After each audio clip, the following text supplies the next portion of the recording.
Hello students, इस video में हम लोग देखने वाले हैं प्रॉपर्टीज ऑफ इन्वर्स फंक्शन। यानी इन्वर्स फंक्शन के बेसिस पे जो है एक प्रॉपर्टी को जो है हम लोग इस वीडियो में प्रूफ के साथ देखने वाले हैं। तो आइए देखते हैं प्रॉपर्टी क्या है।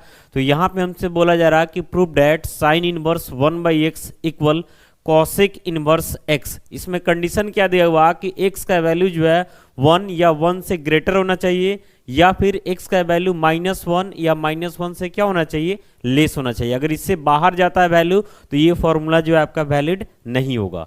यहाँ पे बोल रहा है cos inverse 1/x equal to sec inverse x, यहाँ पे भी सेम कंडीशन दिया हुआ।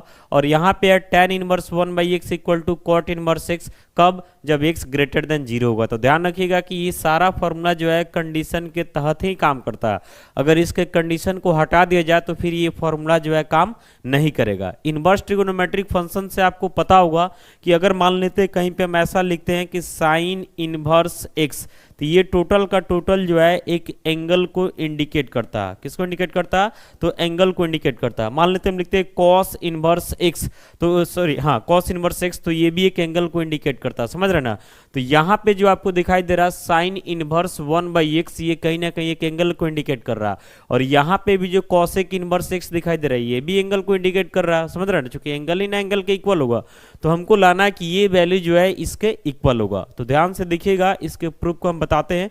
इसके लिए क्या करते हैं कि यहीं पे थोड़ा सा हम स्पेस बना लेते हैं और बगल में इसका प्रूफ कर देते हैं, ताकि समझाना जो है हमारे लिए ज़्यादा आसान हो जाए। सेलेक्ट कर लिए इसको। अब इसको क्या करते हैं, थोड़ा सा छोटा कर लेते हैं। ठीक है, स्पेस मिल गया काफ़ी सारा। अब देखिए ध्यान से पहले प्रूफ को, और जैसे पहला प्रूफ होगा वैसे ही बाकी भी प्रूफ होगा। तो कंडीशन हम नहीं लिख रहे हैं, कंडीशन आपको ध्यान में रखना है, समझ रहे ना। तो फर्स्ट नंबर में हम लिखेंगे प्रूफ में, सबसे पहले हम सपोज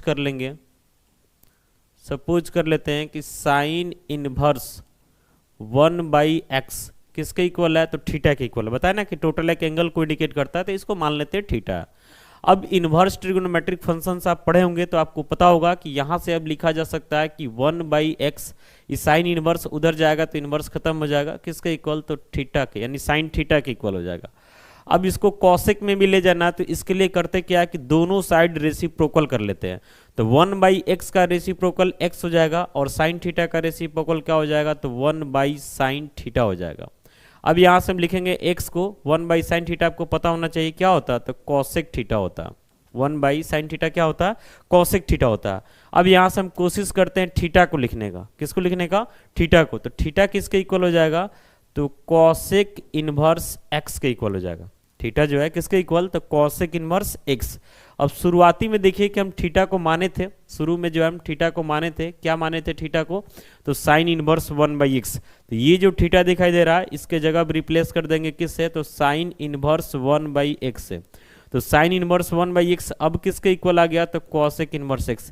यहाँ पे दिखा देंगे फ्रॉम ए, चूंकि इक्वेशन ए का यहाँ पे हम क्या किए, हेल्प लिए, और यहीं से हमारा ये क्या हो जाता, तो प्रूफ हो जाता। तो फाइनली यहाँ से मिल जाता कि साइन इनवर्स 1/x किसके इक्वल, तो कॉसेक इनवर्स x। कंडीशन क्या है कि x का वैल्यू 1 से ग्रेटर या इक्वल होना चाहिए, या फिर x का वैल्यू -1 से लेस या क्या होना चाहिए, इक्वल होना चाहिए। वैसे ही अगला प्रूफ करना होगा cos inverse 1/x sec inverse x के इक्वल। तो वैसे ही कॉस इनवर्स 1/x को थीटा मान लेंगे, और सेम प्रोसेस रेसिप्रोकल करते हुए आगे बढ़ेंगे तो दूसरा प्रूफ हो जाएगा।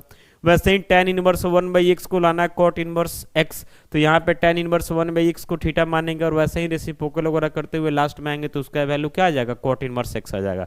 तो ध्यान रखना है कि ये कंडीशन के तहत ही ये फॉर्मूला काम करता है। कंडीशन से बाहर जाइएगा तो ये फॉर्मूला जो है आपका कहीं ना कहीं वैलिड नहीं होने वाला। तो उम्मीद करते हैं वीडियो आपके लिए यूजफुल होगा। मिलते हैं अगले वीडियो के साथ। Thank you.